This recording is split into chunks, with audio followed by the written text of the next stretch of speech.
So what I want to ask you relates to the answer you gave me 2 days ago about my experience of awareness as I had come to realize it. And your response was, yes, you have used a thorn to remove the thorn. I sat with that, and a few people actually came up to me and said, what did Rupert mean when you've got a thorn to remove a thorn? Now you've got the thorn again. I didn't answer them because I know you formulate your response customized to the inquirer according to what you think the level of understanding is. So I just want to formulate my thought about it in response to that and see whether I'm in the right track, as you call it. So what I think you mean is that now that I have clarified my abiding in awareness as being ever-present, dimensionless, inherently peaceful, unconditionally fulfilled, and without separation, and hence is love itself,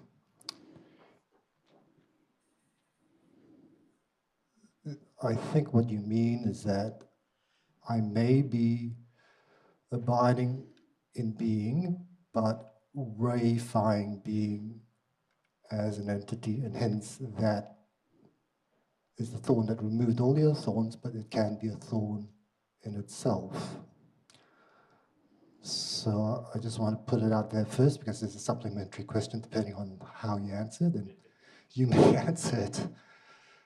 There's a tradition in Yiddish, Jewish, Chinese, Indian tradition that the teacher does not tell the student the answer, but asks the student the right question so that the student can discover the answer from within themselves. So whichever way you do it, I'll leave it to you. Well, that's true. As you know, I do often ask you questions, and the question, for instance, I might sometimes say to someone, "Tell us about your being."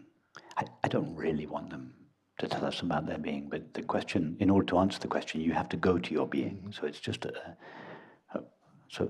but then also on other occasions, I might formulate my understanding in response to a question, so that there's no fixed way of responding. Anyway, so let me now say again what is meant, or what I mean when I use the phrase using a thorn to remove a thorn. The thorn, it's the same that they say in the Sufi tradition. Where are our Sufis? There they are. The same in the Sufi tradition, they refer to it as the passing away of existence and the passing away of that passing away. And it's the same. So what's meant by that? Our normal experience is characterized by the fleeting appearances, always changing thoughts, feelings, sensations, perceptions, the agitation of our mind and the sorrow of our heart, and the sense of separation between objects and others. That's just a regular experience. So, in contrast to that, we look at awareness, the fact of being or being aware, and with reference to the always changing content of experience, we say, no, we notice that awareness is ever present. With reference to the agitation of our minds, we see that awareness is never agitated or disturbed, hence its nature is peace. With reference to the sorrowful feelings of our heart, we notice that awareness is always fulfilled, lacking nothing, needing nothing. So we say its nature is happiness, and with reference to the sense of separation that characterizes our everyday experience, we recognize that awareness knows no separation and hence its nature is love. So the formulations, awareness is ever present, inherently peaceful, unconditionally fulfilled, and innately loving, are formulations that are said in response to our normal experience of impermanence, agitation, sorrow, and separation. But so those qualities that we ascribe to awareness, ever-present, peaceful, and so on, are qualities that, as you quite rightly say, that we say of awareness, we, the finite mind, and in doing so, as you rightly say, we subtly reify or objectify awareness and then ascribe qualities to it. But and that's a legitimate thing to do because the mind is trying to formulate the nature of awareness with reference to its normal, everyday experience of agitation and sorrow and so on. So it's a legitimate thing to do, but it's not the absolute truth. So being a legitimate thing, the statement of these four qualities, ever-present, peaceful, fulfilled and loving, is an understanding, a formulation that replaces the old formulation of impermanence, agitation, sorrow. And it's a valid formulation. That's the thorn. The new understanding is the thorn, the understanding that uproots the old belief. But it's still not true. It's still not completely true. So once it's done its work, and this is where we went this morning in the meditation, once it's done its work, this new understanding, the nature of awareness, it must be abandoned. Yes. We need to throw away. So why is it not true, ultimately, to say that awareness is ever-present, peaceful? It's because that is said from the perspective of a finite mind, which is a localized and limited point of view. And anything that limited point of view knows is subject to those limitations. So nothing the limited mind knows, nothing the mind knows is absolutely true. It's always, at best, relatively true, relative to the point of view of the mind. So if we want to know what is true about awareness, we have to ask awareness, what is your experience of yourself? That could be the only true, because awareness's experience of itself, the awareness of being, is the only experience there is that is not mediated through a finite mind, and therefore not subject to the limitations of a finite mind. So, now, if we were to ask awareness, what is your experience of yourself, it would remain silent. Yes. But if we were to press it, and say, no, come on, you please tell us something true about yourself. If awareness could speak, of course, the only thing awareness could legitimately say about itself is, I am. Any other experience, for instance, to say, awareness would never say, I am peaceful. Yep. Because in order for the word peaceful to mean anything, it must first know agitation. The word peace means nothing if it is not contrasted with agitation. And in awareness's own experience of itself, prior to the arising of experience, there is no agitation, and therefore it would not conceptualize itself as peace. There is no sorrow, so it would not conceptualize itself as happiness. There is no other, and therefore it need not conceptualize itself as love. So the passing away of existence is the passing away of the qualities that characterize our normal, dualistic, everyday experience. That's the passing away of existence. That leaves us with the qualities of awareness according to the finite mind. But the passing away of those qualities is the passing away of existence, leaving only the absolute truth, I am. Okay, that's good. Okay, I'm just going to tell you how I experience it, and you tell me if there's another thorn there that I need to work on. So how I experience it is, like I've seen you even before I come to your explanation of the I am, as the portal that the finite mind returns to, and returns to its referential, as you term it. And in the practice of returning to the I am before the I am is whatever it's doing, thinking, perceiving, whatever, I stand at that portal and looking one way, I see the perceiving thoughts, sounds, etc. And then it's metaphorical. Turning the other way is just vast emptiness and nothingness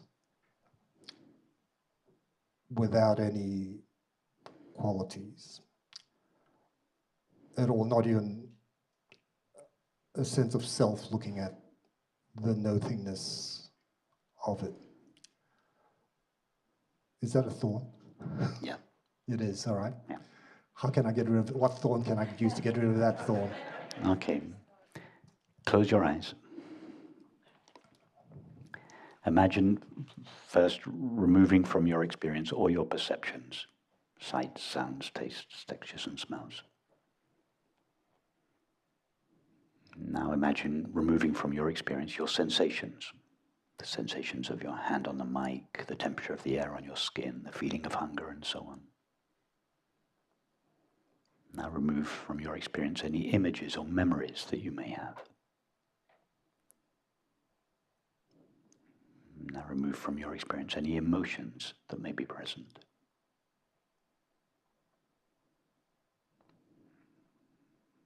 Now remove from your experience any thoughts.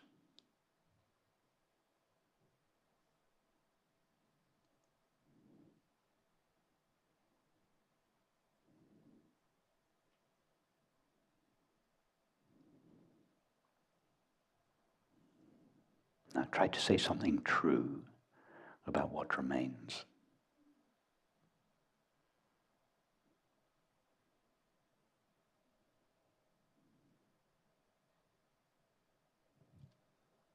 If I speak, I tell a lie.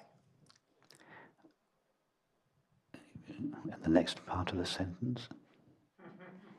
If I remain silent, I'm a coward. Good. Well, don't be a coward. Tell us something true. Tell us something true about yourself, but do not tell a lie. There's one thing you can say about what remains when the content of experience has been removed from you that is not a lie.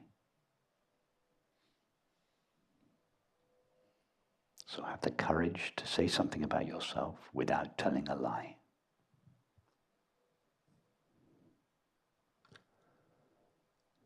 I.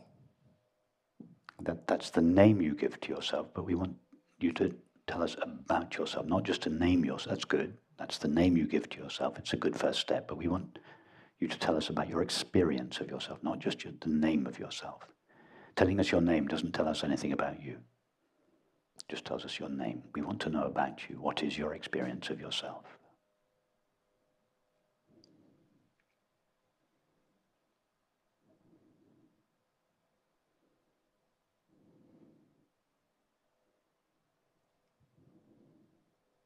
I have no dimensions. No, don't refer to dimensions. All your experience has been removed from you, so that there are no dimensions that you have not. Don't refer to what you have not. Everything's been removed from you. You're just experiencing yourself in the absence of experience. Refer directly to your experience, not what is not your experience. What you are, not what you are not.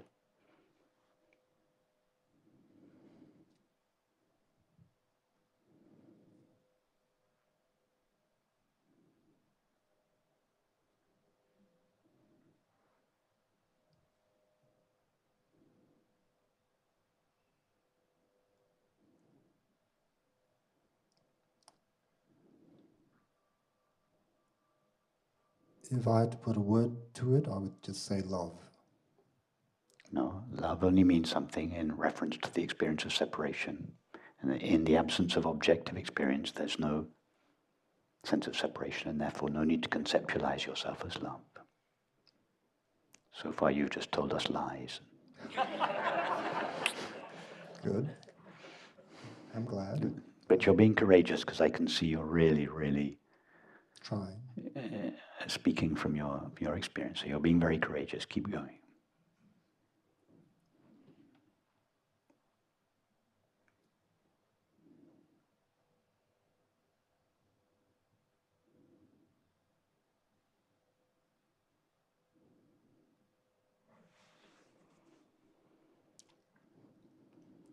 Emptiness.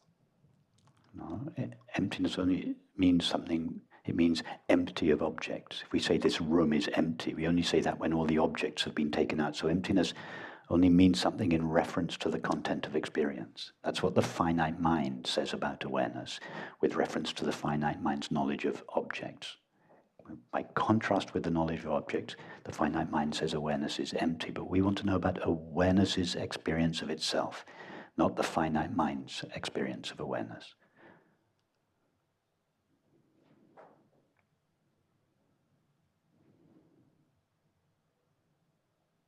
Can I phone a friend? No, you're doing very well. I'm just engaging the method. What was it? The Chinese, Buddhist, Jewish, Indian, all. Yeah, ask the right question. You just keep going. Tell us something true about yourself, about your self's knowledge of itself, not the mind's knowledge of yourself, your self's knowledge of itself, which is the only true knowledge. You've already given yourself a name. That's good.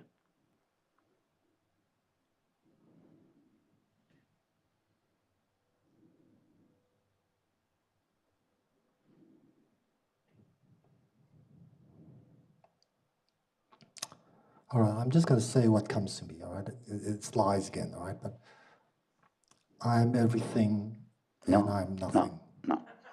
I am everything only means something in relation to things. And only the finite mind knows things. So the finite mind then tries to formulate awareness as everything. That's one of the thorns.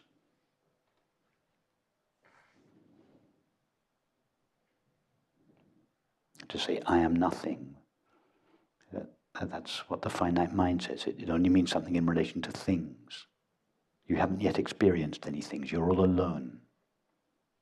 All experience has been removed from you.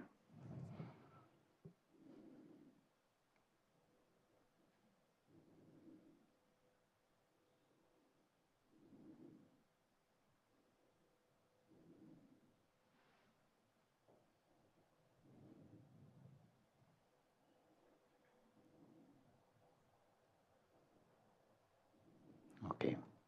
Francis, I'm going to carry on the rest of the conversation. Don't listen to the rest of the conversations. You keep pondering this question. I'm going to come back to you later. Okay, can I have one last try? And you might be wrong, so I'll still do it. So the only word is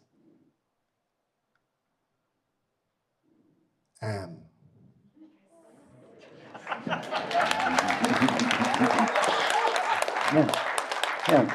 Yes.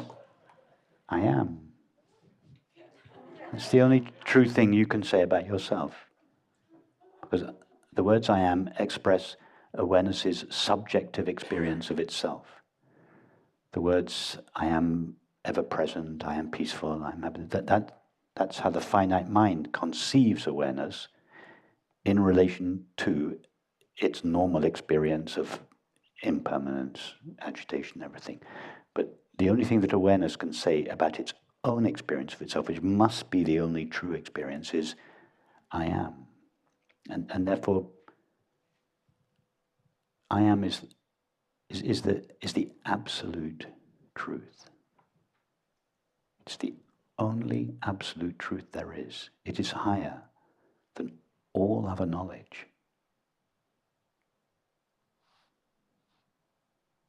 just think of all the knowledge that all of you have amassed in your university studies and your masters and your PhDs. And think of all the knowledge that all of humanity has amassed. The knowledge I am, all that is at best relatively true. The knowledge I am is higher than all of that.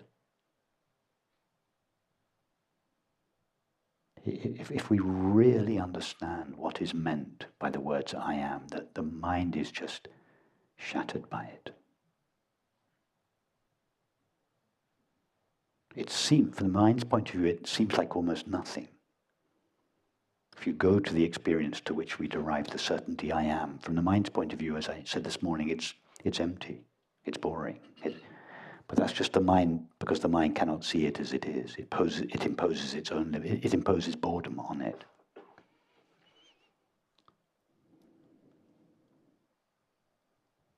So, the knowledge I am finite, which is what most people feel, that's the first thorn. The knowledge I am infinite, that's what spiritual people feel. That's the second thorn. But both the knowledge I am finite and the knowledge I am infinite have to be abandoned until only the I am remains. That's the ultimate truth, it's the highest knowledge, it's the ultimate devotion, it's the absolute truth. And it's Vedanta, the end of knowledge. There's nowhere else to go. So when we really understand that's really the end of the search. All that remains is to just sink more and more deeply into that, and for our lives to become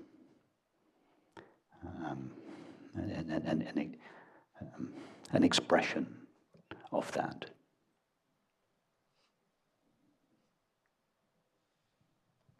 Thank you. So, was I close with my little image of the whatever? It was still last thorn, you said. The image of, I formulated how I experienced it. I was returning to the I am. Yeah. But I had, it was just a metaphor of the portal of the door. Facing one way was the finite. Francis, you're complicating it. Okay. You're complicating it. You're complicated. That's baggage. All of the, well, no, it's not baggage. All of that is valid in the early stages, but once you've arrived at the I am, don't go back. Remember Meister Eckhart, when we come to the one that gathers all things into itself, there we must stay. Don't go back. Okay, so I was there, but I picked up a thorn anyway.